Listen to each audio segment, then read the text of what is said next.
आज मी 1 वाटी मटारपासून अत्यंत कमी तेलामध्ये कोणत्याही प्रकारचं वाटण न घालता चविष्ट अशी भाजी केलेली आहे। तुम्ही सुद्धा अशी भाजी करून बघा आणि ती कशी झाली ते कमेंटमध्ये नक्की सांगा हं। जर तुम्हाला हा व्हिडिओ आवडला तर व्हिडिओला लाईक करा, चॅनलला सबस्क्राईब करा आणि बेल आयकॉनवरती क्लिक करा। नमस्कार, मी शैलजाज किचनमध्ये आपणा सर्वांचं हार्दिक स्वागत। आज मी लसूणी मटार भाजी केलेली आहे। आता त्याची आपण रेसिपी पाहूया। चला आता आपण रेसिपी पाहूया। हे 1 वाटी मटर घेतलेले आहेत, ताजे आहेत ते। आता हे आपण मिक्सरमधनं त्याची भरड काढून घेऊया, म्हणजे जास्त मोठे ठेवायचे नाहीत आणि जास्त बारीक करायचे नाहीत। अशा पद्धतीने ही मिक्सरमध्ये मी भरड त्याची वाटाण्याची काढून घेतलेली आहे। कढईमध्ये आपण 2 चमचे तेल टाकून घेऊया। बस, जास्त तेलकट नको का। तेल तापलेलं आहे, त्याच्यामध्ये आपण थोडीशी मोहरी टाकूया। यामध्ये आता आपण लसूण टाकून घेऊया। या लसणाचा एक गड्डा होता, त्याच्या 10 पाकळ्या करून मी त्या चिरून घेतलेल्या आहे। तो आता भाजून घेऊया। फक्त हा जास्त करपवायचा नाहीये, काळा करायचा नाहीये। आणि गॅसवरतीच आपण त्याला थोडंसं खरपूस फक्त भाजून घेऊया। आपण आता त्याच्यामध्ये कांदा टाकून घेऊया। कांदा आता आपण भाजत आहोत, तो जरासा लालसर होईपर्यंत परतून घेऊया। पटकन मऊ होण्यासाठी आपण त्याच्यामध्ये अर्धा चमचा मीठ टाकून घेऊया, म्हणजे भाजीचंच मीठ आत्ताच आपण टाकून घ्यायचं आहे।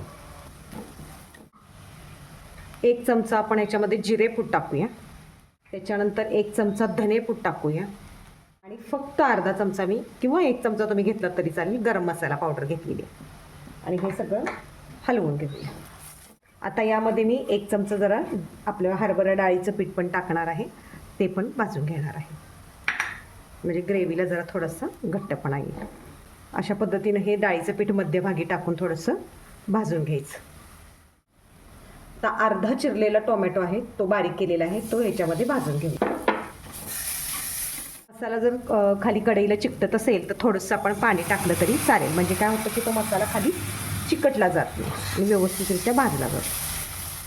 यामध्ये आता आपण 1 चमचा तिखट टाकून घेऊया। जर तुम्हाला आणखीन तिखट हवे असेल तर आणखीन तिखट तुम्ही टाकला तरी चालू शकेल। त्याच्यानंतर आपण याच्यामध्ये दही पण घालून घेऊया। हे मी मोठा 1 चमचा असं दही घेतलेलं आहे, ते पण याच्यामध्ये टाकून घेऊया। आणि हे ताजं दही घ्यायचं आहे, जे आंबट नसेल असं। यामध्ये आता आपण हिरवे वाटाणे जे क्रश करून घेतलेले होते ते टाकूया आणि ते पण थोडेसे त्या मसाल्यामध्ये भाजून घेऊया।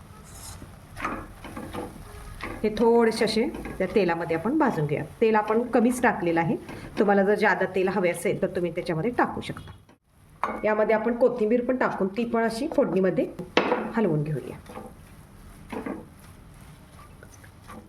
आता आपण याच्यामध्ये मटार टाकून हे सगळं आपण मटार हे जे मसाल्यामध्ये आहेत ते चांगले मंद गॅसवरती भाजून घेऊया।